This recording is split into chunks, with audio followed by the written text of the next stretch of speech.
Welcome. In this video, we will discuss about the early development of the avian organisms, that is bird organisms. So, bird organisms along with other like reptiles, placental mammals and egg-laying mammals, they all include in the amniotic organisms. Amniotic organisms are the one which lays the egg in the, and these eggs are get protected in the terrestrial environment. So they will be laying a amniotic type of eggs. So amniotic organisms they are belongs to reptiles, birds, mammals. They all are comes under this category. So the type of egg which is laid by the bird organism is called as a cleavage egg. Cleavage egg is the egg is surrounded by a thick shell and it contains lot of yolk, salts as well as water. So high content of all these elements will be present, and this thick shell which is surrounding this protects them from desiccation in the terrestrial environment. You will see the non-cleavage egg also. In non-cleavage egg, these are mainly present in the organisms where they lay egg in the moisture environments. So in water environments or in aquatic environments or in the moisture environments, you will see the non-cleavage egg. So cleavage egg is one of the important property of the eggs which are laid on the terrestrial environment. You will see the cleavage egg irrespective of the different phylums. Like you will see the cleavage egg in case of insects. Insects also lay egg in the terrestrial environment, and reptiles, you will see birds which will lay eggs on the terrestrial environment, means the water, necessary of the water is not present. So the egg itself will be acting as a small pool where the environment which is provided for the embryo, developing embryo is provided in the enclosed shell. So the type of egg, cleavage egg, because the presence of, based on the presence of the shell which is surrounding the egg, and based on the presence of the yolk, it is denoted as a telolacethal type of egg. Telolacethal type of egg is the egg yolk is concentrated at one side of the and one area of the complete egg. So this is the property which is associated with the eggs which are laid by the bird organism. So this yolk which is present, on the yolk there is a small area where the early cleavages, blastula and gastrulation process will be happening. So that area which is present, that is called a blastodisc. It is around 3 to 4 mm in the diameter. So unlike in the other organisms where the whole cell or the area of the cell will undergo in the process of cleavage, here in case of the bird organism, say suppose this is the yolk. So on the yolk there will be a small area, circular area, disc-like area where the cleavages will happen. So initial development, whatever it is present, they will be associated with this. So this is called this is the area which is present on the yolk, and this is complete egg. So this area is called blastodisc, and this is the area where the cleavage will occur and the organism will be going to develop. So the fertilization happens when the egg is present inside the oviduct, and as the oviduct pass through the oviduct canal, the egg will be accumulating the albumin and also the shell around it.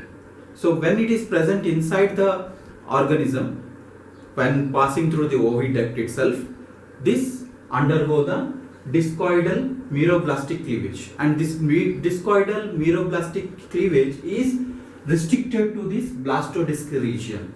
So this is the place. Blastodisc is an area where the development proceeds, where the cleavage starts, and it is very small area which is present on the yolk. So it is a clear cytoplasm area where on the yolk where the cleavages will be beginning. So this blastodisc, the initial divisions which are carried out, they will be in on the upper layer. Say suppose if you see this blastodisc region from side view, if you see from the sagittal section, you will see that this is a blastodisc area. Okay, those cells which are undergoing, you will see that they will form blastomeres, and this is where what it is called as a blastoder. The developing blastomeres contributes to the blastoder. So these cells which are forming due to the cleavages in the blastodisc,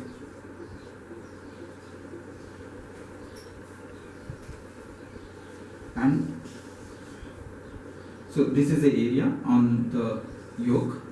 So this will be the yolk, and as I told you, this is the clear area, clear cytoplasm area where the cleavages will be undergoing, and this is a yolk region.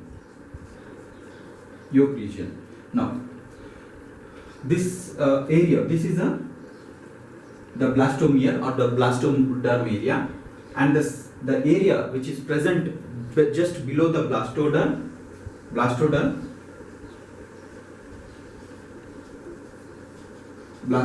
and the yolk, this is called the subgerminal cavity.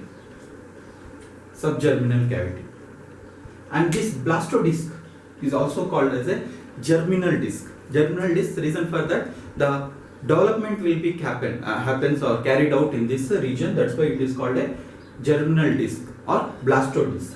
So subgerminal cavity. So, and as the cells proceeds for development, you will see that the cells also have got a forms a layers below the top layer. So layers will be forming at the bottom also. So the central cells which are present like this, they will form the different layers from the growing cells. So once these cells forming these layers, once they forms the different layers, the cells which are present in the middle region, they will detach, they will die. Okay, they will die, leaving behind a single layer of the cells in the middle of the disc.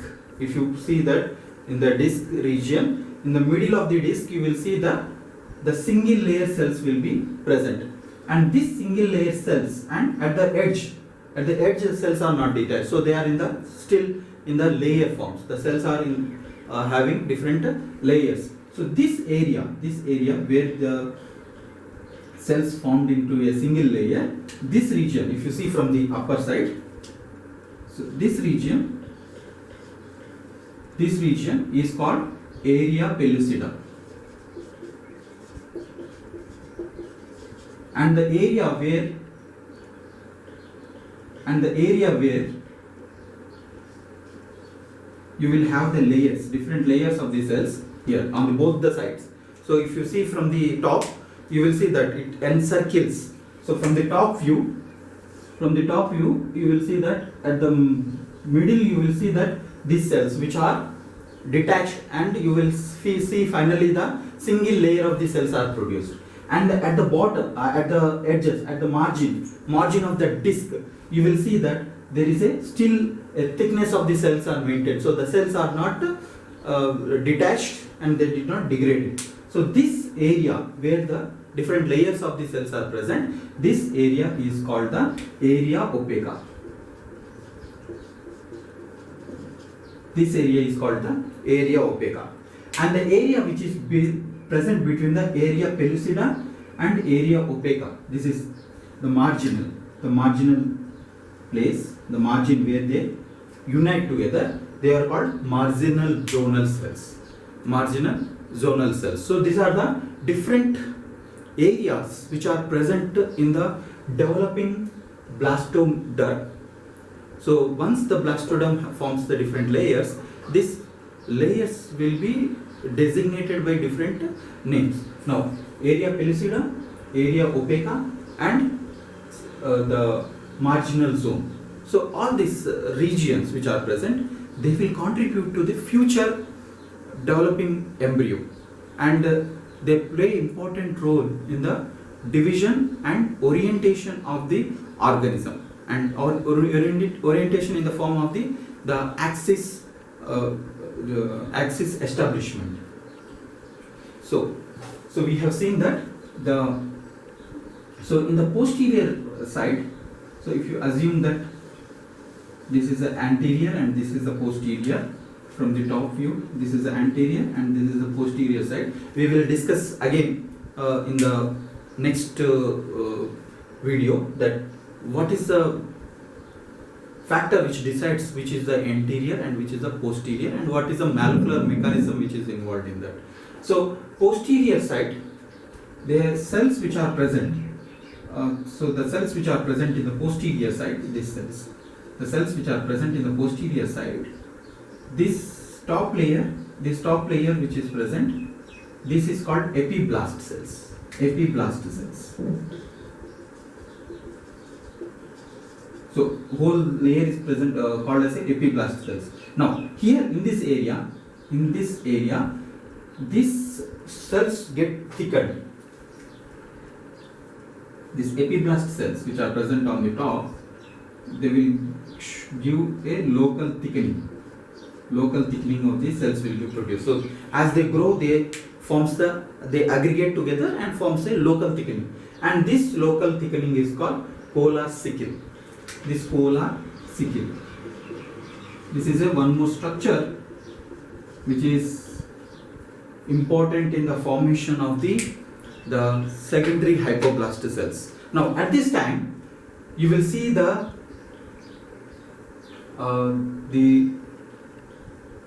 polar sickle at this region, the region between the epiblast cells and also the region between the polar sickle and the area opaca. This is the area opaca. This region is known as the posterior marginal layers. Posterior marginal layers. So the area, just you have a epiblast cells which is known as the area pellucida. They are composed of epiblast cells, a layer of epiblast cells. At the posterior side, you have a area opaca. These are formed due to the different layers formed from the different layers of the epiblast cells, and in the junction of the epiblast cells and the area opaca, that is area pellucida and area opaca, you will have the polar sickle. Now this polar sickle and the area opaca, the region where these two cells get united, you will see the area is called the posterior marginal zone. Posterior marginal zone. Posterior marginal zone. Okay, posterior marginal zone. And this is the zone which will initiate the formation of the primitive stick, and this acts as an organizer in the organism. So we will see in the due course that how these posterior marginal zones are recognized here, means how they are concentrated, how they are situated over this area. So this is the posterior marginal zones, which is equivalent to the organizers in case of amphibian. If you take in case of amphibian, you will see that organizers are present. So it is equivalent to the organizer zone in case of the bird organisms. So posterior marginal zones. Now by this time, after the formation of the polar sickle, so during this blastoderm formation, so certain other events also will be going on during these events, like you will see that mid blastola stage, as you see in case of other organism, developing organism also, mid blastola stage, that is conversion of the means taking over the charge of the genes from the maternal genes to the zygotic genes. So this will happen around 8 to 10th cycle of the blastoderm divisions. So blastomere formation, we will see the mid blastola stage will be appearing. So these are the other events which are happening cellularly. So mid blastola stage is also present here, where the zygotic genes get activated. Now the cells which are present in the anterior side, here the cells which are present in the anterior side, they will get detached. Some cells will get detached, and these cells which are get detached goes into the subgerminal cavity, and these cells which are coming into the subgerminal cavity, these are called primary hypoblast cells. And they will be moving towards the posterior side. These are the primary hypoblast cells. Primary hypoblast cells. At the same time, we will see also some cells are also arising. Cells arising from the polar sickle, and these two will be joining here. Polar sickle, and this will push the cells which are coming from the polar sickle. They will be pushing the primary hypoblast cells which are coming from the anterior side. So posteriorly you will see the secondary hypoblast cells will be generated. From the anterior side you will see the primary, and from the posterior side secondary hypoblast cells will be coming. So both will together forms the hypoblast layer. So upper layer is the epiblast, and lower layer which is formed by primary hypoblast and secondary hypoblast. Primary hypoblast is coming from the anterior side. They got detached from the epiblast cells, and they are moving from they moved into the subgerminal cavity, and moving towards the posterior side. Now at the posterior side you will see that the polar sickle cells will generate a secondary hypoblast cells. These secondary hypoblast cells will be moving towards the anterior side. So both the primary and the secondary hypoblast cells together come together and join, and they forms the hypoblast layer. Now during this process you will see this one clear zone is present between the upper epiblast and lower hypoblast cells, and this zone is called the blastocy. The cells of the hypoblast, they don't participate in any embryonic structures, but they will be important in the formation of the extra embryonic structures, and whatever the embryonic structures are present, the epiblast is responsible for formation of them. So from the epiblast you will see that the endoderm, mesoderm and the ectodermal layers will be forming. So hypoblast will be assisting in the formation of the embryo, in assisting in the other structures like extra embryonic structures. It will be assisting. Also it sends the chemical signals so that the epiblast will divide very efficiently. For gastrulation, the bird organisms along with the mammalian organisms, you will see that the gastrulation is formed basically through the formation of the primitive streak. So unlike in amphibian organisms as well as the reptile organisms which forms the blastopore where the gastrulation begins, here in the bird organisms and as well as in the mammalian organisms you will see that gastrulation will be initiated at the region of the primitive streak formation. So primitive streak is an area which is formed from the epiblast cells, and these are the epiblast cells, and this is a polar sickle. So this area you will see that the cells which are present, they will detach and comes into the blastocyst. So this is the place where they form the primitive streak. So this primitive streak is important in the gastrulation movements. So what are the events which are taken place in the gastrulation movements? So we will see that primitive streak is the cells which are present in the posterior side. At the marginal zone, you will see the epiblast cells and also sickle cells. They will detach and they will detach into the blastocyst region. And these detached cells which are coming, they will form as a groove-like structure. So if you see from the top view, from the blastodisc view, you will see that at the posterior region, you will see a small groove will be present in the region of the epiblast and the coleocycle region. So this groove, small groove which is present, that is called the primitive streak. The streak reason for that is this will be extending to the anterior side. So this will be extended to the anterior side.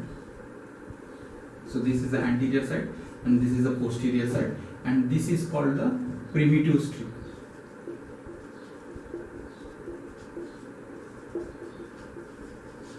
Primitive streak. And at the edge of the primitive streak, a knob-like structure will be forming, cup-like structure, like this it will be forming. So this is called the primitive knob.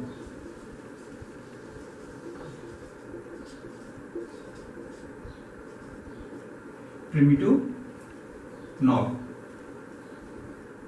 Sorry, primitive node or Hansen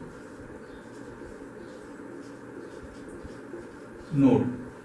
Hansen node. So this is where the anterior structures will be forming, and this primitive streak which is forming, it will form like a groove-like structure. So inside it will be forming like groove-like structure. So that reason for this is the place where the cells will be migrating into the blastocyst. So inside, from the epiblast, the cells will be migrating inside. So this region where they migrate like this, where they migrate, they form a groove-like structure. So that groove is called a primitive groove, and this primitive streak, primitive groove which is formed, these are very analogous to the blastopore lip and blastopore pit which is forming in the amphibian organisms. And this is the place where the cells, the epithelial cells which are present, the epiblast cells which are present, they will be migrated inside. So they will undergo the gastrulation process. So primitive groove.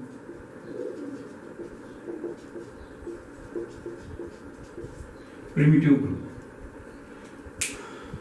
And this Hansen node or primitive node will be having a primitive pit. So it will be having a like cup-like structure, so that from the anterior to posterior, if you are seeing from the posterior to the anterior, when the primitive stick is forming, you will see that at the edge it will form like a big pit-like structure, and through which the cells will be migrating. So the cells which are present, they will be migrating from different sides during the gastrulation process, and here, and once they migrate inside, at the posterior side, the cells will be going and forms a mesoderm and endodermal cells, and the cells which are migrating here, they will migrate and they will go pass through the anterior side. So the cells which are migrating in the anterior, in the primitive pit or primitive Hansen node, so this will form the anterior most structures of the embryo, and the structures which are moving from the lateral side of the primitive state, they will form the lateral structures like anterior neural structures, then posterior neural structures will be forming through the lateral cells which are moving. So these moving cells will form the mesodermal layer as well as the endodermal layer. So the epidermal cells, that is epiblast cells, will undergo the epithelial mesenchymal transition. The cells, same as you see in case of other organisms development process, like in amphibian, in the other organisms, if you see, you will see that zebrafish, or you see in case of sea urchins, this epithelial mesenchymal transition will be present. So the epiblast cells which are present, they will be moving inside the cell during the gastrulation process, and the places are different. In amphibian it is a blastopore lip, in case of the bird organism it is a primitive streak, but the process is the same, more or less they are behaving in a same process. So epithelial mesenchymal transition will be taken place. So the epithelial cells will be transformed into a mesenchymal cells during this transport. Now, as we see that in the beginning, that the hypoblast, the primary hypoblast cells which are present, they will be moving towards the posterior, and from secondary will be moving towards the anterior side. So the cells which are moving in this primitive Hansen node, they move forward into the anterior region. So from side, and they will go to the anterior. So this anterior cells, this movement, these anterior cells, while they are moving, they will displace the hypoblast, the primary hypoblast. Now, and they are restricted to some areas only. Now, this primary hypoblast region, they are called as a germinal crescent. Germinal crescent. And this germinal crescent will not contribute again to any embryonical structures, but they are important in the germ cells. So once the gonads forms, the germ cells which are present in the germinal crescent, these germinal crescents are derived from the hypoblast, primary hypoblast cells. So primary hypoblast cells have the germinal area, that crescent area which contains the germinal cells. These germinal cells will be migrate to the gonad once the gonads have formed.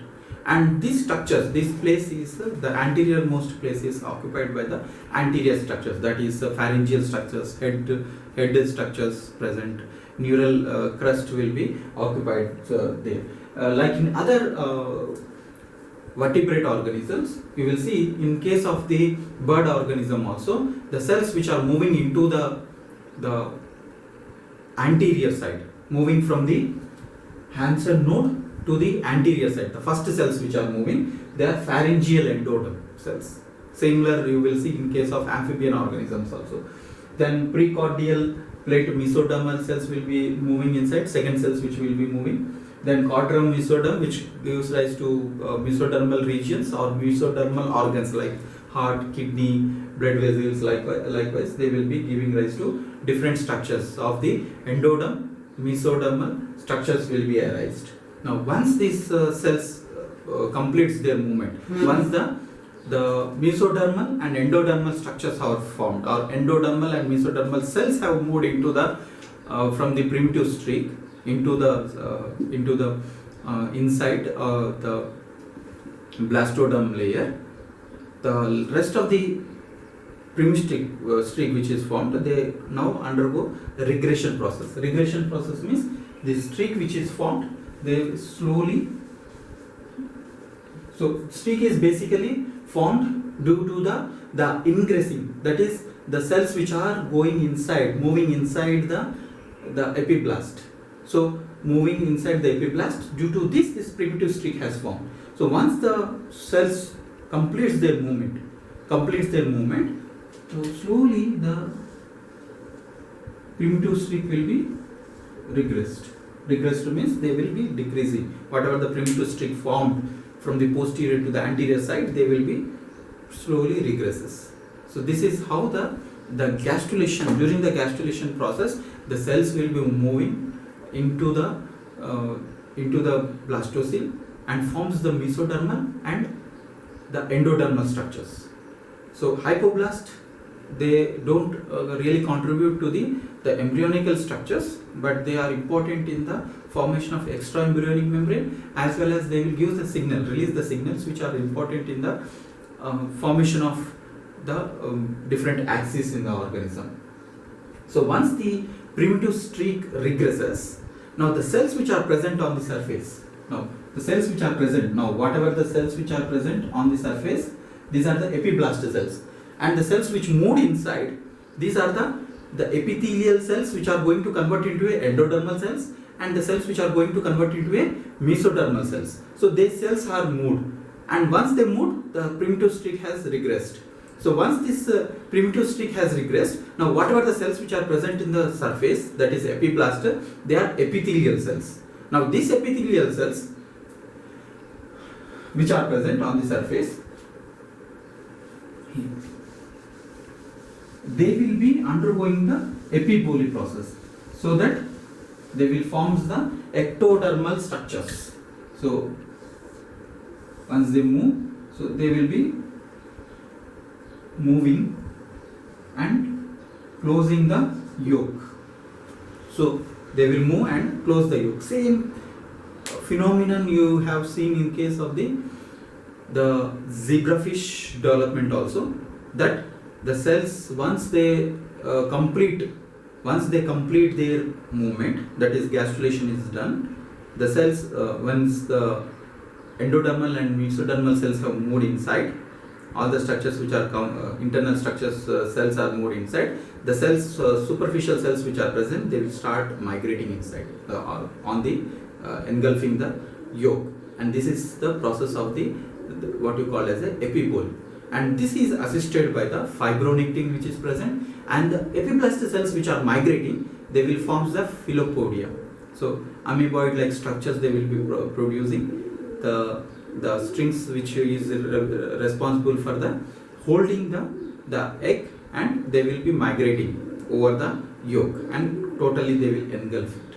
So they will be migrating from all sides and they will be engulfing it, and this is the epiboly process which is happen after the primitive streak regression is done. Now once the primitive streak regression completes, then the epiboly cells, by the process of epiboly, the epiblast cells will be enclosing the yolk and forms the ectodermal cells, that is the epidermal cells, and by this time you will have the epidermis, ectodermal cells, endodermal cells and mesodermal cells. 3 layers will be forming due to this. Now how the organism, that is how the primitive streak forms at the posterior side. So during the after the fertilization, the egg while moving into the oviduct, when they are moving into the oviduct, they undergo a rotation process. So this rotation will leads that around 15 revolution per hour they will undergo. So during this rotation, due to the gravitational force in the blastodisc region, the lighter components will be segregated one side and the heavier component will be segregated the other side. So that lighter component which is present, this lighter component has the posterior marginal zone cells, and this is how the posterior marginal zone cells are segregated only at the one side of the developing blastodisc. So this is how the posterior marginal zones will be getting their property, and this posterior marginal zones where is responsible for the formation of the primitive streak, this acts as the nucube centers. In case of amphibian, if you say nucube center, they will enhance they will activate the organizers, they will influence the organizers to act. So it's here also similarly, the posterior marginal zone cells will act as the activators of the organizers. So organizers over here is the primitive streak cells which are present in the junction of the epiblast and the colar sickle. So this place where the primitive streak starts developing, and this primitive streak developing followed by the gastrulation process, movement of the cells into this.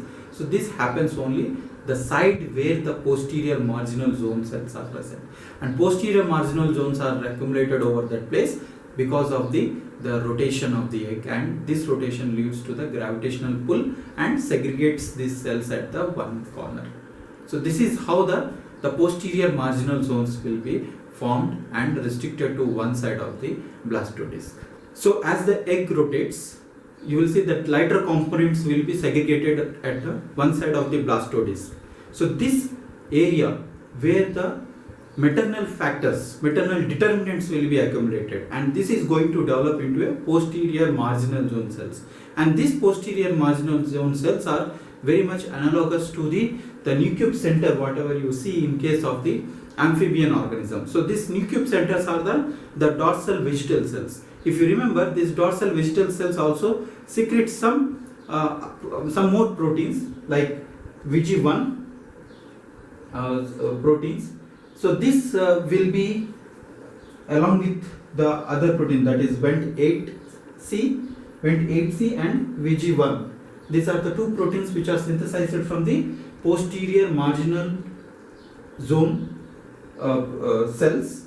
And there is one more protein you can see, that FGF8. This is the TGF beta family proteins which are synthesized by the hypoblast cells. Hypoblast cells which are present at the junction where the marginal zones are present, marginal zone cells are present.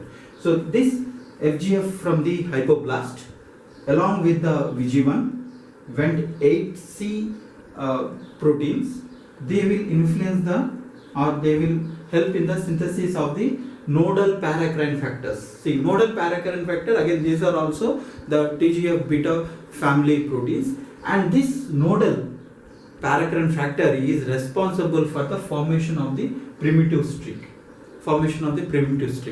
Apart from that, we will also see that FGF fibroblast growth factor proteins will also help in the axis formation, that is the anterior posterior caudal and the anterior axis formation. So for this, the FGF8 which is synthesized in the hypoblast cells, this will be inhibiting proteins, enzymes which synthesize the retinoic acid, retinaldehyde dehydrogenase 2. This is an enzyme which will be help in synthesizing the retinoic acid. This retinoic acid is important in the neural plate formation, neural ectodermal formation. So this FGF will be present in the posterior side where the primitive streak has formed. So there they will be inhibiting the enzyme which is responsible for the formation of the retinoic acid. And in turn, this retinoic acid which is synthesized, this will be feedback. Mutually they will be inhibiting the FGF. So the FGF which is present at the posterior, at the marginal cells, hypoblast cells, they will be inhibiting the retinoic acid. So in that area you will not see the retinoic acid synthesis. Whereas the Vent8C, which is also influenced under the influence of FGF is synthesized, this Vent8 will be helping in activating the retinaldehyde dehydrogenase enzyme. This retinaldehyde dehydrogenase enzyme will produce retinoic acid. See, same retinoic acid is inhibiting Vent8 as well as FGF8. So FGF8 and Vent8 which are present at the posterior side, caudal side, they will be expressed, and they will not allow the expression of the retinoic acid in the posterior side. And retinoic acid is important for the development of the neural crust, neural plates in the anterior side, head forming elements. So these head forming elements are not formed in the posterior side. The reason for that is the retinoic acid will be inhibited over this place. And here and in this area where retinoic acid synthesized, it is inhibiting both Vent8 signaling as well as the FGF8 signaling. FGF8 also will be inhibiting two more factors, that is retinoic acid receptor beta and sonic hedgehog pathway. So these are two other elements where it will be inhibited by FGF8. FGF8 will also help in the secretion of the delta proteins. These delta proteins, Vent8C and FGF8, they are all important in the production of the nodal protein, and nodal proteins are important in formation of the primitive streak. So wherever you see the FGF8 is present, there the nodal proteins are activated, and FGF8 along with Vent8C and VG1 will initiate the nodal production. So this FGF8 is coming from the hypoblast cells, and wherever these hypoblast cells are present, there you will see that secondary axis will be formed. So this axis which is present, this is important for the development into a not only primitive streak formation, it is helps in the formation of the bilateral symmetry, axis determination, bilateral symmetry of the organism. And you will see that how the left and right axis of the individual has been determined in the organism. So there is the hypoblast which is present below the epiblast cells. These hypoblast cells present in two categories. One is primary hypoblast cells, which are coming from the anterior side of the epiblast, which are detached from the epiblast, and they are coming towards the posterior side.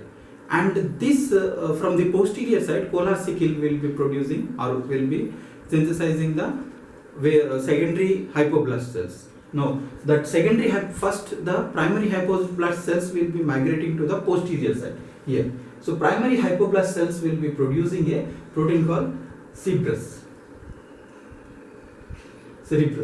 So this cerebrus will be inhibiting the nodal proteins. So it will be inhibiting the nodal proteins. So initially the primary hypoblast cells will be occupying most of the space of the blastodisc. Most of the space of the blastodisc will be occupied by the primary hypoblast cells. So in the initial stages, the nodal activity is purely restricted towards the marginal zone cells, and as and when the secondary hypoblast cells grows, it will push the primary hypoblast cells. So primary hypoblast cells will now be restricted to the anterior side only. So once they restrict to the anterior side, the cerebrus activity also will be restricted to this area, and once this activity is restricted to this area, the nodal activity will be enhanced. So that's why you will see that nodal, which is important for the formation of the primitive streak, the primitive streak is forming, and cerebrus is restricted to one anterior side, and there you will not see the nodal signaling. Then there are other proteins which makes the left and right axis. So this axis, not only primary primitive streak, nodal protein will be forming the primitive streak, but also it forms the bilateral symmetry of the individual as well as the germ layers. Because once the streak forms, then only the gastrulation process will proceed. And once the gastrulation process proceeds, you will see that the endodermal, mesodermal cells will be migrating inside. And from the ectoderm which is present, the epiblast cells which are present, they will develop into ectodermal cells, and further epidermis will be developing from them. So this primitive streak on the left and right side, they are not equal. Reason for that is they have some proteins which are activated in the right side. So this is the right side of the, and this is the left. So they have right and left axis specificity. So in right side they have some organs, and left side, like in mammalian organisms or in human organisms, if you see that left side you have the heart, right side liver, like that. They are structures which are not bilaterally distributed. So on the right side they are proteins like activin and BMP. Activin will shut down the activity of sonic hedgehog, and whereas BMP will activate the FGF8, and FGF8 is important in degrading the cerebrus activity. Now in the left side, this sonic hedgehog is not inhibited because of activin is not present over this place, and because of activin is not present, it activates the cerebrus and also the BMP. BMP will be enhancing the nodal activity. Now nodal activity will initiate the PITX2 activity. So this PITX2 and nodal both are required for the formation of the left individual. So left side of the axis is developed from these proteins. Okay, so this is how the left and right axis is determined by the proteins. And if you see that proteins which are responsible in the marginal zones, these are the same proteins which you see in the case of amphibian organisms also. VG1, VENT8, nodal, FGF8. So these are all the proteins which are present. So that is the reason that the hypoblast cells which are present below the marginal zone cells contribute the FGF8 signaling, and this FGF8 signaling will be received by the posterior marginal zone cells, and this marginal zone cells will act as the activators for the organizers, and by which the primitive streak will be forming. And this is about the development proteins which are helping in the axis determination during the developmental process of the avian organisms. Thank you.